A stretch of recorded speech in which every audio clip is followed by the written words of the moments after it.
Mga ka-art lover, ito ngayon ang nagbabagang mga issue tungkol kay Sandro Mulak na di umano'y hinalay ng dalawang bakla na kanyang mga tito-tituhan pagkatapos ng GMA Gala Night at pinapunta daw at pinapasok sa hotel itong dalawang bading na ito na mga tito-tituhan, kilala pa naman niya at kaibigan din ni Nino Mulak ang kanyang ama. Kaya ito ngayon sila naghaharap ngayon sa Congress at nangingiyak-iyak na ang mga bading na ito. Kaya atin panoorin ang video. Yeah, we were trying to fix it internally. Pero I didn't know how to do it internally pero magsasapa pa rin kami ng kaso. Di po ba? Mr. Chair, Yun na po. if I may interrupt. Sige po, Nalaman ng media yung nangyari. Po. Paano nalaman ng media Ay, hindi ko po alam siya. sino nagkalat? Hindi ko po alam. Ito, madali kasing kumalat ito dahil mga bading eh. Ang nagpakalat nito ay sina OG Diaz at saka yung kanyang partner na si Inday Badiday na isang bakla din. At alam na alam ng mga bakla community ng mga bading dahil interconnected ang mga yan at of course updated ang mga yan dahil ng mga chismosa pa naman. At ayon sa kay Nino ay mayroong internal na kasunduan sana, ibig sabihin ng internal between, hindi na ipalabas yan, bali mag-usap na lang ang GMA at si Nino, pero hindi pumayag si Nino na magbigay daw ng pera para ilagay daw sa sa foundation ni Nino, kung saang foundation, pero hindi tinanggap ni Nino Mulak, bagkus ay kakasuhan niya talaga ang dalawang bading dahil umiyak tong anak niya eh.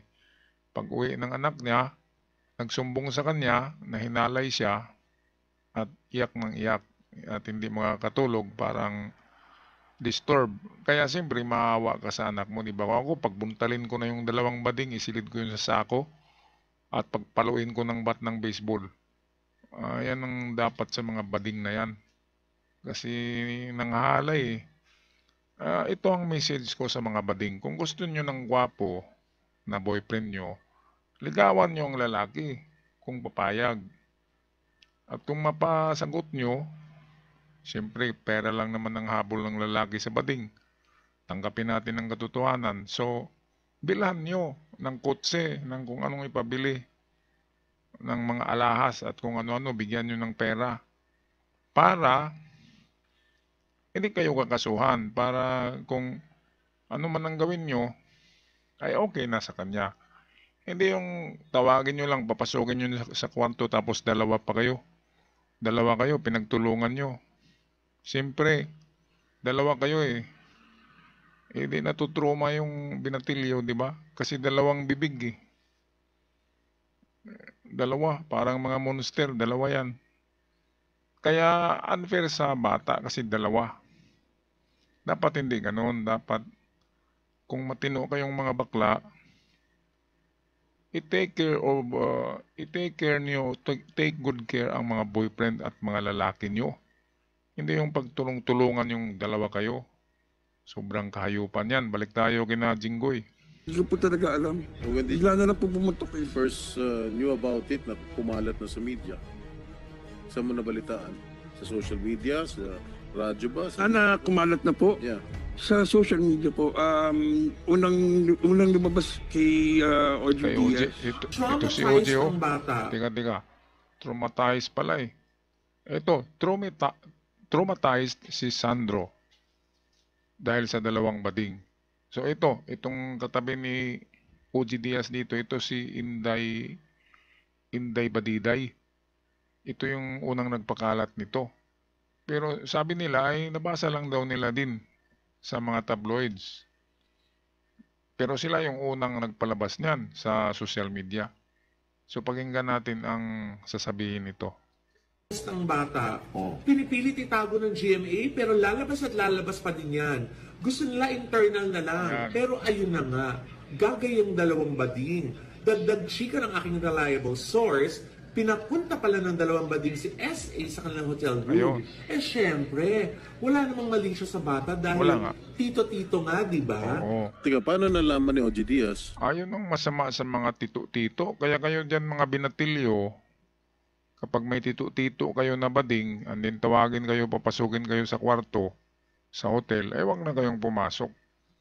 Kasi merong ang bading kapag bilog ang buwan, sa Mabalacat merong kapre, ang ganyan na kanta, kapag bilog na bilog ang buwan, ay lalabas talaga ang kalukuhan.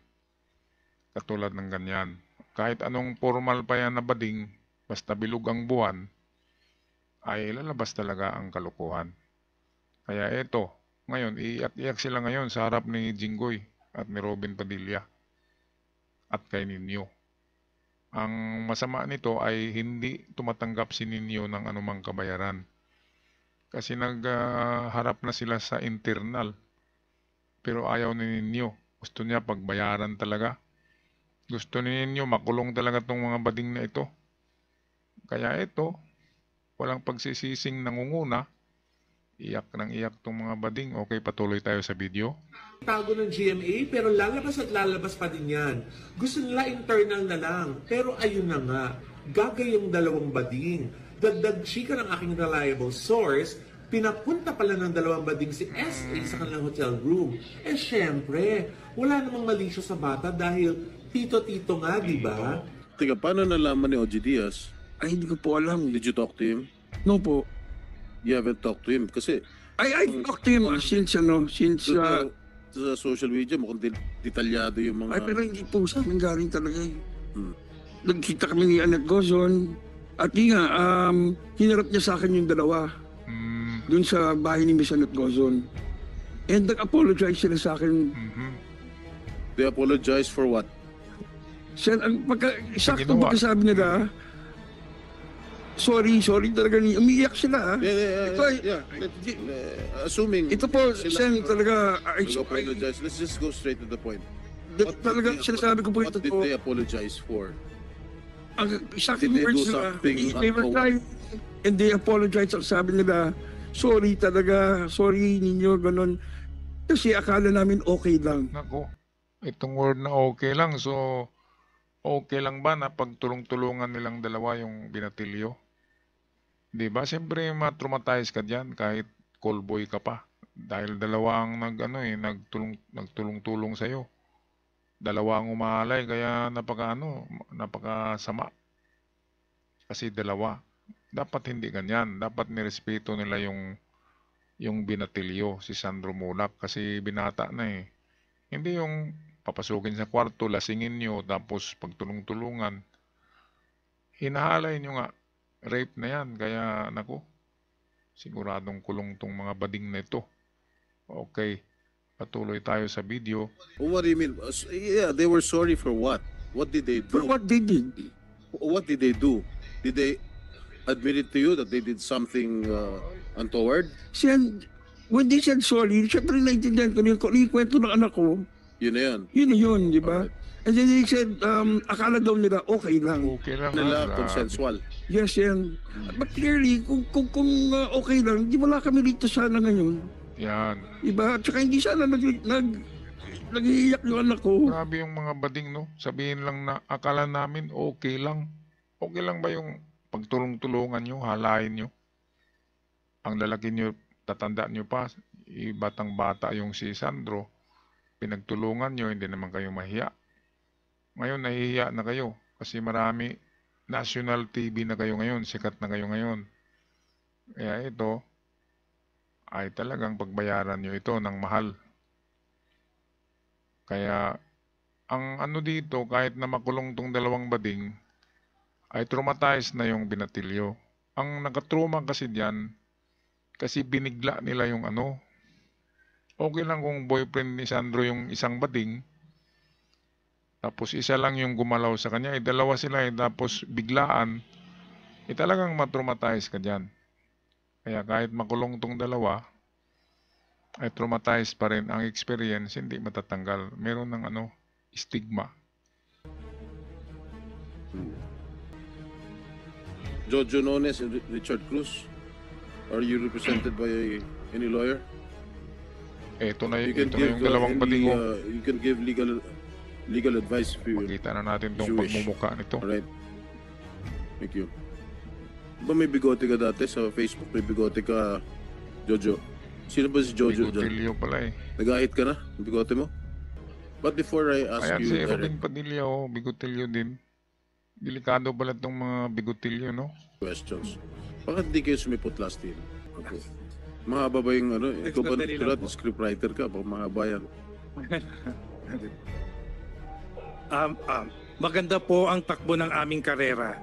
Maitatanong niyo po kami sa aming mga nakatrabaho at masasabi naman po namin na iginagalang kami at naging malinis po ang reputasyon namin sa aming mga naging employer at nakatrabaho sa loob ng 30 taon. Magalang naman yung mga bading kapag araw.